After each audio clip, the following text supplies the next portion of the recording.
చూసాం కవిత లెటర్ ఏదైతే ఇంతకు ముందు హల్చల్ చేసిందో దానందరి గురించి మనందరికీ తెలిసిందే. దాని గురించి ఇప్పుడు కవిత మళ్ళీ చిట్చాట్లో మంచిర్యాలో పర్యటనలో భాగంగా మీడియాతో అదే విషయం గురించి మళ్ళీ మాట్లాడడం జరిగింది. ఓ పక్కన కేసీఆర్ ఫామ్ హౌస్ లో హరీష్ రావు వెళ్లి కవిత ఇష్యూ గురించి మాట్లాడడం కూడా మనం చూస్తున్నాం.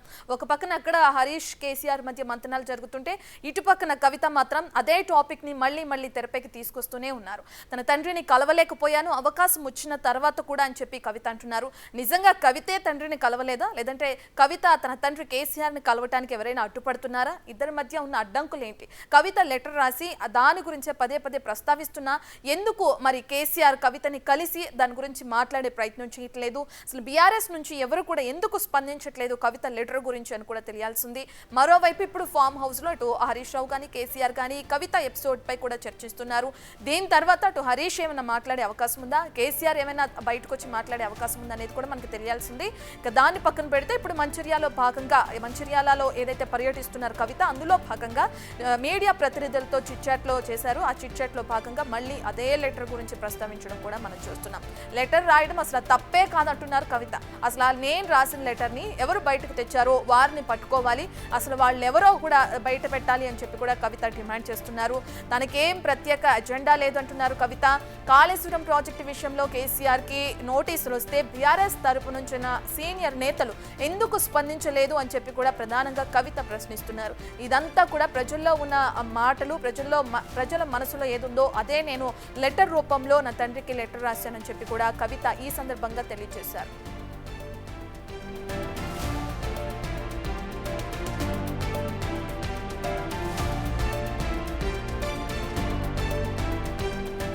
ఇక సింగరేణి జాగృతి బీఆర్ఎస్ పార్టీలో భాగమే తప్ప ప్రత్యేక విభాగం కాదని అంటున్నారు ఆ సంస్థ నేతలు. కవితకు కొత్త పార్టీ పెట్టే ఉద్దేశం లేదు, ఎప్పటికీ ఆమె కేసీఆర్ నాయకత్వంలోనే పనిచేస్తారని కూడా తెలిపారు. అయితే కొంతమంది కావాలనే కవితను ఇబ్బందులకు గురి చేస్తున్నారని ఆరోపించారు. దానికి సంబంధించిన అప్డేట్ మనం చూస్తున్నాం.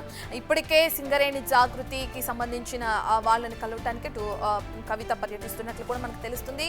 సింగరేణి జాగృతి అనేది బీఆర్ఎస్ పార్టీలో భాగమే తప్ప దానికంటూ ఒక ప్రత్యేక విభాగం లేదు, అది ప్రత్యేక విభాగం కాదు అని చెప్పి కూడా ఆ సంస్థ నేతలు తెలియజేశారు.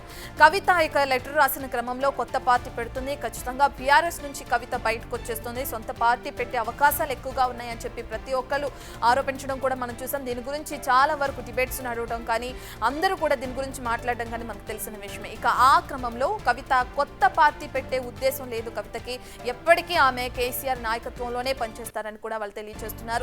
కవిత ఇంతకు ముందు కూడా చెప్పారు, నా దేవుడు కేసీఆరే, కేసీఆర్ వెంటే ఉంటానని చెప్పి కూడా చెప్పారు. ఇక అందులో భాగంగా అటువంటి వ్యాఖ్యలకి సంబంధించి కూడా ఇప్పుడు ఏదైతే సింగరేణి సంస్థలో నేతలు ఉన్నారో వాళ్ళు కూడా అదే మాట మాట్లాడడం కూడా మనం చూస్తున్నాం. కొంతమంది కావాలని కవితని ఇబ్బందులకి గురి చేస్తున్నారు, ఆమెను టార్గెట్ చేస్తున్నారు, తన తండ్రిని కలవడానికి కూడా వీలు కల్పించడం లేదు అని చెప్పి కూడా వాళ్ళు అంటున్నారు.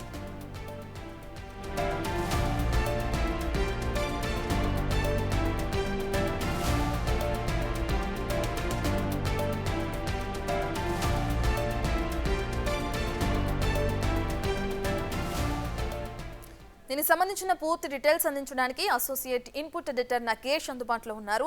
రైట్ నగేష్, మనం చూస్తున్నాం అటు కవిత మళ్ళీ అదే లెటర్ గురించి ప్రస్తావించడం కూడా చూస్తున్నాం. తండ్రిని కలిసే అవకాశం వచ్చినా కలవలేదంటున్నారు.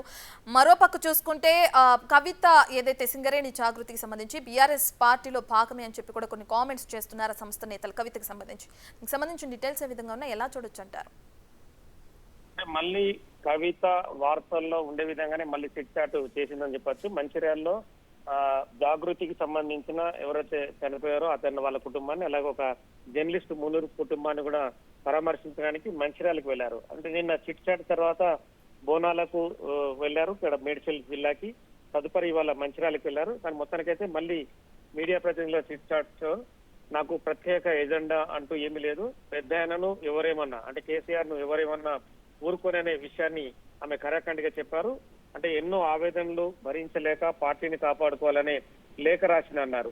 కానీ చాలా లేఖలు అంటే 100 లేఖలు రాశాను, ఇది ఒకటే ఎందుకు బయటకు వచ్చిందని కూడా నిన్న చిట్చాట్ లో చెప్పారు. ఇంకా భాగ్యారెడ్డి వర్మ, పివి నరసింహారావు లాంటి వర్ధంతి కార్యక్రమాలను కూడా జాగృతి ఆధ్వర్యంలోనే నేను చేశానని ఆమె చెప్పుకొచ్చారు. అంటే తెలంగాణ ఉద్యమానికి సంబంధించి బీఆర్ఎస్ పార్టీ కంటే జాగృతి ఎక్కువ మూమెంట్ లో ఉందనేది కవిత చిట్చాట్ లో మళ్ళీ అర్థమవుతుంది. తెలంగాణ బొగ్గు గని సంఘంలో కూడా కొత్త నాయకత్వాన్ని అప్పట్లో వ్యతిరేకించారనే విషయాన్ని కూడా ఆమె మళ్ళీ తేటతెల్లం చేశారు. అంటే సింగరేణి బొగ్గుగని కార్మిక సంఘానికి సంబంధించి కూడా ఖచ్చితంగా కవిత పాత్ర కూడా ఎక్కువగా ఉంది. కవిత కూడా ప్రస్తుతం టీజీపీ కేఎస్ గౌరవ అధ్యక్షురాలు కూడా కొనసాగుతుంది. యువతరానికి సింగరేణి జాగృతిలో అవకాశాన్ని కూడా తాను కల్పించానని చెప్పుకొస్తుంది. పెద్దాయన కేసీఆర్ దయవల్లనే సింగరేణి వారసత్వ ఉద్యోగాల్లో యువతకు ప్రాధాన్యం దక్కిందని కూడా కవిత చెప్పుకొచ్చింది. మళ్ళీ రైట్ నగేష్, ఇప్పటికే చూసుకుంటే లెటర్ రాయడం తప్పేం లేదు అని అంటున్నారు. కరెక్టే, అది లెటర్ రాయడం తప్పేం కాదు. కానీ ఒక తండ్రికి సొంత కూతురు లెటర్ రాయడం, అది బయటకు రావటమే ఇప్పుడు హాట్ టాపిక్గా మారింది. తన తండ్రిని కలిసే స్వేచ్ఛ కూడా కవితకి లేదా అనే ఆరోపణలు, అనే అభిప్రాయాలు కూడా తెరపైకి వస్తున్నాయి. దాన్ని ఎలా చూడొచ్చుంటారు? ఖచ్చితంగా అంటే తండ్రికి లేఖ రాయడంలో తప్పేం లేదన్న విషయాన్ని చెప్తూ తండ్రిని కలిసే అవకాశం వచ్చింది, కానీ కలవలేకపోయానన్న విషయాన్ని కూడా ఈమె క్లియర్ గా చెప్తుంది. అంటే ఒకవేళ ఇవాళ ఉదయం మంచిర్యాలు వెళ్లే దారి కూడా గజ్వేల్ నుంచి, అంటే సిద్దిపేట గజ్వేల్ నుంచే వెళ్తుంది. కావాలనుకుంటే కూడా కవిత తండ్రిని కలిసి వెళ్లి తన బాధను కూడా క్లియర్ గా చెప్పుకునే అవకాశం ఉంది. కానీ తాను మళ్ళీ హైవే మీద, రాజీవ్ రహదారి మీద, హైవే మీద డైరెక్ట్ గానే సిద్దిపేట దాటుతూ, అంటే గజ్వేలు సిద్దిపేట ఆ ఫామ్ హౌస్ ఏరియా అంతా దాటుతూనే ఆమె ముందుకెళ్ళింది. కానీ మళ్ళీ చిట్ చాట్ చేస్తూ వార్తలో నిలిచింది అనేది ఖచ్చితంగా చెప్పొచ్చు. అంటే బీజేపీని మళ్ళీ టార్గెట్ చేస్తూనే మాట్లాడేది. బీజేపీలో పార్టీ అంటే జైల్లో ఉన్నప్పుడు కలుపుతామని చెప్పారు. బీజేపీతో పొత్తు పెట్టుకున్న పార్టీలు ఎక్కడ కూడా నిలబడలేదు. బీఆర్ఎస్ బీజేపీ వైపు చూడొద్దు అనేది మళ్ళీ కరాఖండగా చెప్తుంది. కానీ రఘునందన్ రావు ఇందాక కొన్ని కాంట్రడిక్షన్ ప్రెస్ మీట్ పెట్టాడు. అసలు బీజేపీ బీఆర్ఎస్ ను కలుపుకోవాల్సిన అవసరం ఏముంది? వాళ్ళు 2014లో తెలంగాణ ఇచ్చిన సందర్భంలో వాళ్ళ కుటుంబం మొత్తం కాళ్ళు మొక్కి. రైట్ నగేష్, ఏదైతే లెటర్ గురించి మాట్లాడుకుంటే తన తండ్రికి లెటర్ రాసి నేను కలవాలి, నేను కేసీఆర్ని కలవాలి, మా నాన్నని కలవాలి అనే ఉద్దేశంతోనే ప్రధానంగా లెటర్ రాయడం జరిగిందని కవిత అంటున్నారు. అసలు తనని కలవాలని లెటర్ రాయాల్సిన అవసరం ఏంటి? కేసీఆరే కావాలని కవితని దూరం పెడుతున్నారు అనుకోవచ్చా? అందుకోసమే లెటర్ రాసి నేను కలవాలి మిమ్మల్ని అని చెప్పాలనే ప్రయత్నం చేసిందా కవిత? అంటే ఇక్కడ ఒక చిన్న విషయం మన క్లారిటీ కోసం, అంటే తండ్రిని కలిసే అవకాశం వచ్చింది కానీ కలవలేకపోయాను అంటే ఫామ్ హౌస్ నుంచి కేసీఆర్ నుంచి ఖచ్చితంగా నిన్న ఫోన్ వచ్చి ఉంటుంది కవితకు. కలిసే అవకాశం వచ్చిందంటే ఖచ్చితంగా ఫామ్ హౌస్ కి రమ్మని చెప్పి ఉంటాడు కేసీఆర్, కవితను కలవమని చెప్పి ఉంటాడు, కవితతో మాట్లాడాలని కూడా చెప్పి ఉంటాడు. కానీ కవిత మాత్రం డినే చేసినట్టుగా అనిపిస్తుంది. డినే చేస్తూ మళ్ళీ కలవాలనే అవకాశం వచ్చినాడు, కలవలేకపోయానన్న విషయాన్ని మళ్ళీ ఆమె కరాఖండిగా చెప్తున్న పరిస్థితి. అంటే ఇక్కడ కొంత గ్యాప్ ని, అంటే గ్యాప్ అంటే మీన్స్ ఈమె దూరంగా ఉంటుందా అనేది మనకు స్పష్టంగా అర్థమవుతుంది.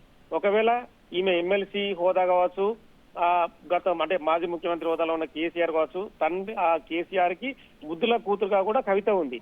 ఇప్పుడు కేసీఆర్ భార్య శోభ కూడా, అంటే కవిత తల్లి కూడా ఖచ్చితంగా ఇలాంటి మాటల విషయంలో తన కూతురు కవితకు ఫోన్ చేసి ఎందుకు మాట్లాడుతున్నావు అనే విషయాన్ని కూడా ఖచ్చితంగా చెప్పి ఉంటుంది. ఈ క్రమంలోనే నిన్న ఫామ్ హౌస్ నుంచి కవితకు ఫోన్ వచ్చి ఉంటుంది. ఆ ఫోన్ ని డినే చేస్తూ ఆమె మళ్ళీ బయటకెళ్లి సేమ్ యాజ్ గా చిట్ చాట్ ని కంటిన్యూ చేసిందని చెప్పొచ్చు. ఇవాళ హరీష్ రావు కూడా కేసీఆర్ ఫోన్ చేసే ఉంటాడు ఫామ్ హౌస్ కు రమ్మని చెప్పి. ఇప్పుడు జరుగుతున్న రాజకీయ పరిణామాలు, బీఆర్ఎస్ పార్టీకి సంబంధించిన ముసలం కావచ్చు, బీఆర్ఎస్ పార్టీలో కవిత చేసిన చిట్ చాట్ వ్యవహారాలను కూడా ప్రస్తుతం హరీష్ రావుతో కేసీఆర్ మాట్లాడుతున్నాడు. మరి అదే కవితను ఖచ్చితంగా పిలిచి ఉంటాడు. కానీ కవిత మాత్రం ఇష్టం ఉండి వెళ్ళలే, అంటే తనకు ఇష్టం ఉన్నా కూడా వెళ్ళాలనే ఇది లేక, లేదంటే తన అన్న కేటీఆర్ ని తనని టార్గెట్ చేస్తూ పార్టీ వ్యవహారాల్లో కూడా ఎక్స్పోజ్ చేయకుండా అడ్డుకుంటుంటాడనే ఒక అలిగిందా, లేదంటే తండ్రి పైన కూడా తనని ఎక్స్పోజ్ చేయకుండా అడ్డుకుంటున్న కేటీఆర్ ని ఏమనకుండా తండ్రి మౌనంగా ఉంటుందా? సో ఇవన్నీ విషయాలపైన కూడా కవిత ఖచ్చితంగా డినే చేసింది అనేది కూడా అర్థమవుతుంది. అంటే బీజేపీని టార్గెట్ చేస్తూ, ఇటు తండ్రిని డినే చేస్తూ, మళ్ళీ తన జాగృతి వ్యవహారంలో, జాగృతి సంబంధించిన కార్యక్రమంలో మంచిర్యాలకు వెళ్లి సేమ్ యాజ్ గా చిట్ చాట్ చేయడం అనేది ఖచ్చితంగా మనం అర్థం చేసుకోవచ్చు. బీఆర్ఎస్ పార్టీలో కవిత మాట్లాడే మాటలు కావచ్చు, కవిత చేస్తున్న చిట్ చాట్లు కావచ్చు, తండ్రిని వ్యతిరేకిస్తూనే, అన్నను టార్గెట్ చేస్తూనే చిట్ చాట్ ని కంటిన్యూ చేస్తుంది. బీజేపీ పార్టీని కూడా ఇక్కడ ఎండగడుతూ ముందుకెళ్తుంది. అంటే రాజకీయాల దృష్ట్యా రఘునందన్ రావు లాంటి ఎంపీ మాట్లాడిన విషయాల దృష్ట్యా కూడా కన్ఫ్యూజన్ అయితే కవిత క్రియేట్ చేస్తుంది. మరి ఆమె సొంత పార్టీ పెట్టను, ఖచ్చితంగా బీఆర్ఎస్ లోనే ఉంటాను, బీఆర్ఎస్ పార్టీ నన్ను బహిష్కరించలేదు, బీఆర్ఎస్ పార్టీ కూడా నన్ను ఏం చేయలేదని చెప్పి ధైర్యంగానే మాట్లాడుతుంది.